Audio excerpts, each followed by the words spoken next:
First off, to start the quest while Guthix sleeps, head to Taverley and speak to the NPC that's in front of me now. Step 2, head up the ladder and then speak to the other NPC.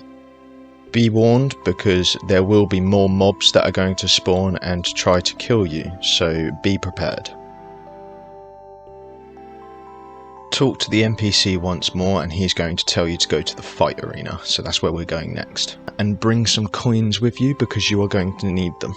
Talk to this NPC and he's going to say that he needs 500 coins for the shirt.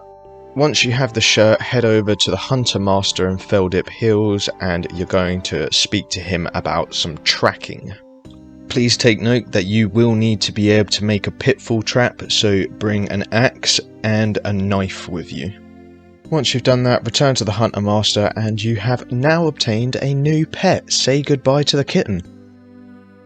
Once you've got your new pet, return to where you got the shirt from, place the pet on the ground, use the shirt on the pet and he will start to hunt for the missing person. Alternatively, you might be able to skip a lot of this by running to where I am now and doing the exact same thing because you'll be a lot closer to the entrance. Once inside, take the path to the right and it's going to lead you to some stairs. Go down the stairs. Once you go down the stairs, there's going to be a locked door in front of you. On this door there is some writing. Within the writing on the door there is a symbol of a rune. For me it was mind rune, but for my friend I believe it was air. So it does change. As soon as you enter this next room, I want you to bring up your inventory tab and see how much weight you have, because it is going to be important for later. Just note down what your current weight is once you enter this room. This room was very simple. I just honestly spam clicked on different bookshelves and I solved it. I'm going to leave the whole clip here so you can see which ones I clicked on. It might be the same for you, it might be different.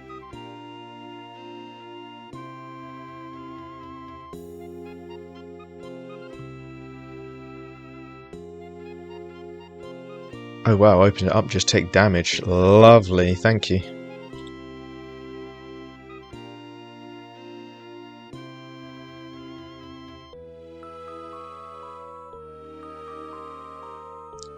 I couldn't help myself. First, search the desk. Then search the bin.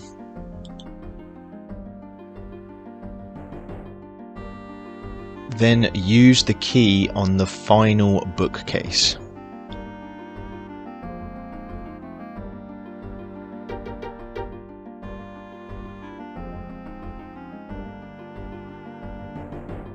Then you can go upstairs and search the bed.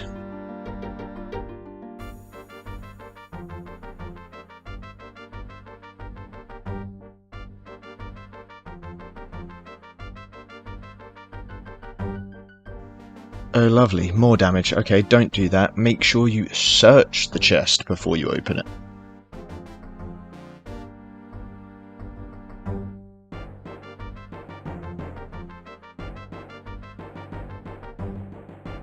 Now time for the final puzzle. This one is probably the most annoying out of all of them, because you need to remember your weight from when you very first entered the room downstairs. And there's no way out of this room, so I hope you remembered. I am leaving this part in here for your personal entertainment, because I seriously did struggle with this bit. Jagex, you did have me puzzled, I'm not gonna lie. I was scratching my head quite a bit.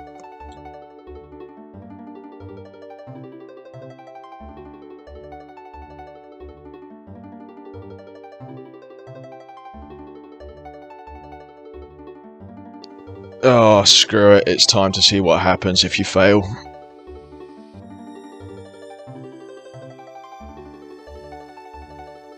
Oh, okay.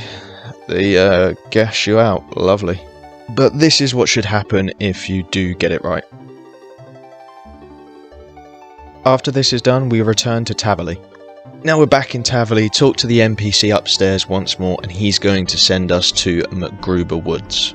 Prepare yourself because this is a combat part. Finish killing all the mobs, talk to the NPC, and then return back to Falador. Head to Falador Castle and talk to all of the NPCs where I am now. You will then be teleported to Draenor Village. Run around until you find the two strangers and place the orb on the exact same stranger I do. Once that is done, return to Falador and speak to all of the NPCs once more. You will now need 18,900 coins or a singular Snapdragon Seed. If you don't have the Snapdragon Seed, you will need the coins. The NPC will also teleport you straight to Port Sarim, so now we can go and speak to Betty. She tells us that we need a rose-tinted lantern lens. Simply buy some pink dye from her and then go make yourself a lens.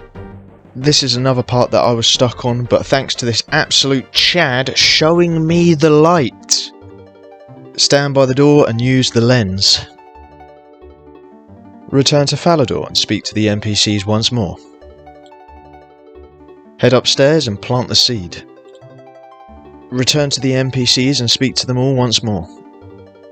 At this point here, I swap over to the Lunar Spellbook to use NPC Contact to contact all of the different Slayer Masters.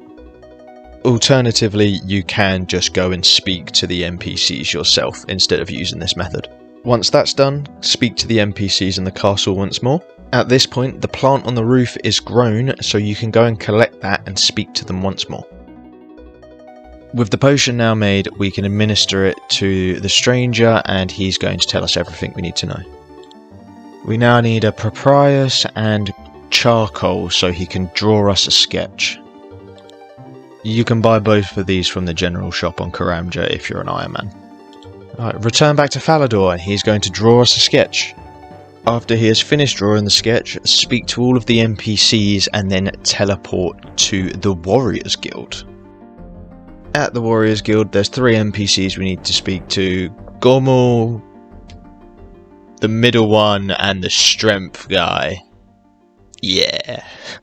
You can really get the sense that I care for NPC names. Let's be honest though, whoever remembers those other 2 people? Once you have spoke to the 3 NPCs at the Warriors Guild, teleport back to Falador and continue the conversation with the other 3 NPCs that were there. After that cutscene, make your way to the Black Knight's Fortress.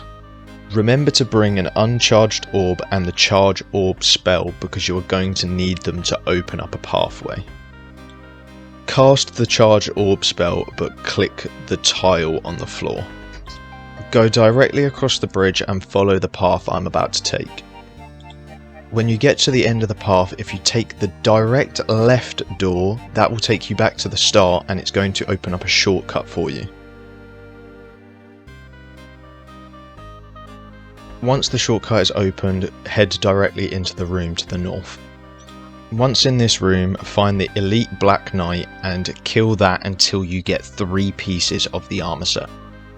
Conveniently, he will also get trapped behind the desk, so you can safe spot him. Once you have the full set, you can equip that and all of the mobs around you should stop attacking once you move around a little bit. Move over to the other side of the room and there is a key on the wall.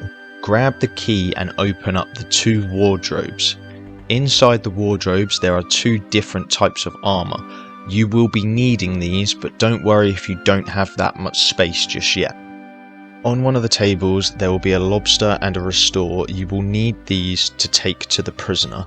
Also grab out the second set of Elite Black Knight armor because you will need that to free him. Exit that room and now head east towards the jail cells. Talk to the NPC in the cells, give him the restore, the food and the Black Knight armor set. You can now return back to that main room. This is the part where you will need the other set of armor that was found in the second wardrobe. You'll want to equip all of that now. And before we go anywhere, make sure you click on this table and grab the orb. Once the armor is equipped, head over to the ladder in the room and the NPC will finally let you ascend the ladder. Pre-warn that this is now a boss fight, so if you do need to bank, go and do that now and come back. This boss fight is pretty easy. There is only a handful of mechanics you really need to worry about. If he throws a bomb, hide behind one of the 4 pillars in the room. If he spawns a mob, use entangle, bind, snare, freeze, anything you can to stop that thing from moving.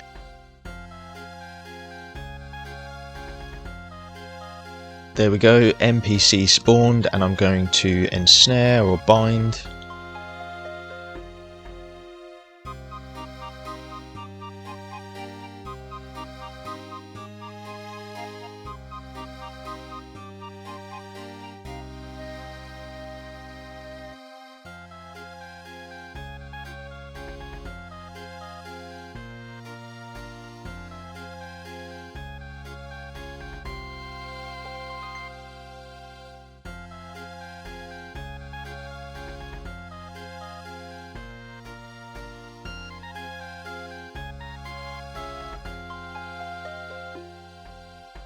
Same thing again, don't let them get close to you because it does hurt.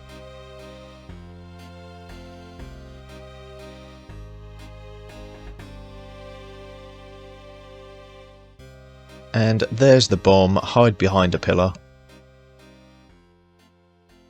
And there we go, boss fight done.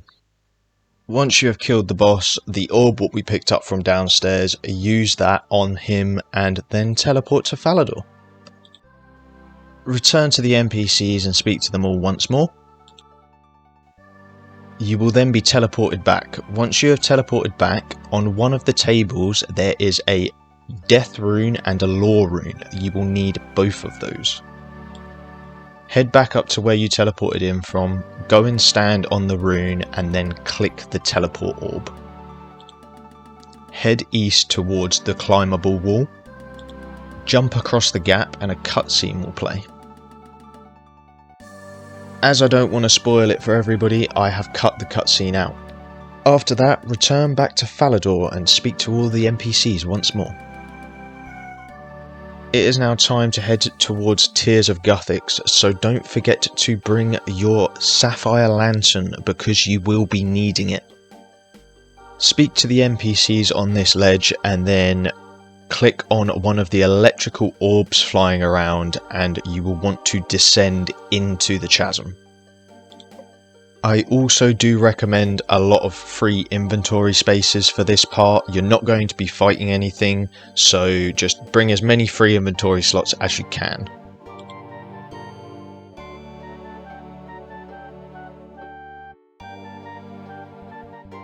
Once you get down into the chasm, there are 2 skeletons on the floor. You are going to want to search for some tools. You will want to use the spade on the rocks that are nearby, and there's another one to the northwest as well. Then you will want to use the chisel on the 2 torches to the southwest and southeast. From these you will get different orbs. Continue down the path now until you reach the 3 skull faces. On the face of each skull there is a symbol of a rune. Simply you just need to use the corresponding orb what you just received.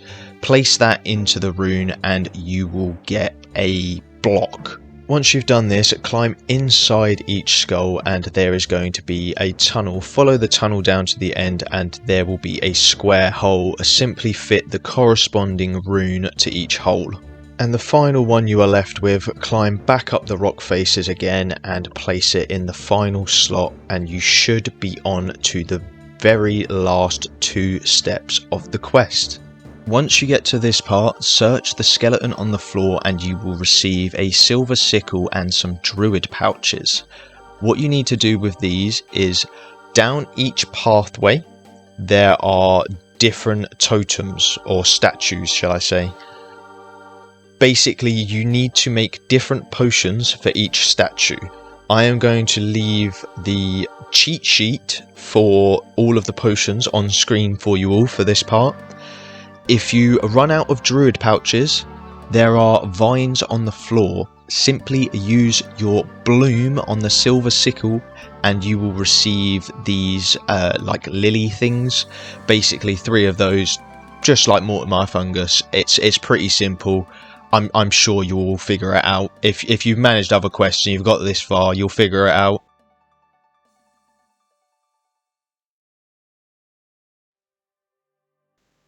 once you have done that absolutely brutal part of the quest, because that is not fun, we are on to the final boss fight. So go and re-gear, go get your best gear on, because you're going to need it. Things to note about this boss: when he is in his red phase / his fire phase, you will want to pray range. When he is in his earth phase, you will want to pray melee. Well, it's like earth / air. And then if he is in his water phase, you will want to pray mage.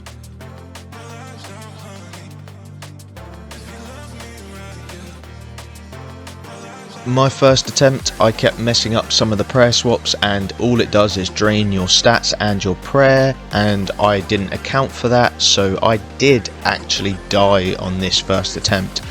But the second attempt I came back and managed to one-shot him, so I will show you a full kill after this clip. I'm leaving this in so you can learn from my mistake and have a good little laugh at me.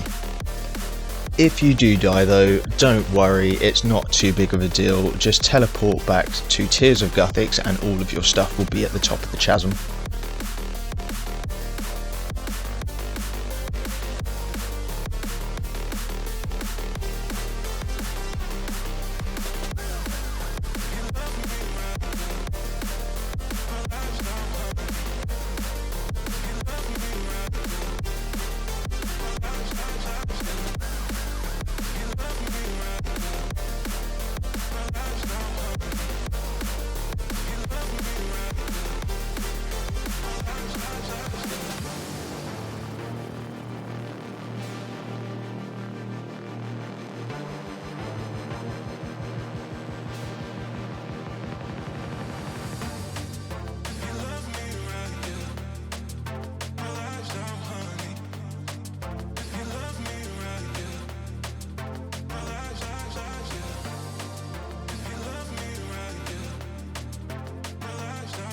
So yeah, I kind of enjoyed this boss, I'm not going to lie.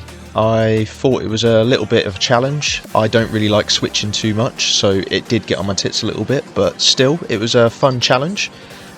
I hope this quest guide has helped you all. I hope that some of you have managed to get your quest done through this. I'm sorry if I did miss anything. It is my first time doing a quest guide like this, so yeah, I hope you've enjoyed it. If you did enjoy it, like and subscribe, I'd very much appreciate it. We're slowly creeping up to 150 subscribers now, which is awesome. This is the first quest guide I've ever really made, and I think managing to condense a quest that took me 4 hours on release down into a 20-minute video, I don't think that's too bad. Hopefully I've covered everything. If I have missed anything, please do let me know in the comments, and if you did manage to get your quest done through this quest guide, then also let me know down in the comments if it did help you, because that also helps me out and it'll make me smile. Alright, anyway everyone, thank you all, love you, catch you later, don't forget to touch some grass.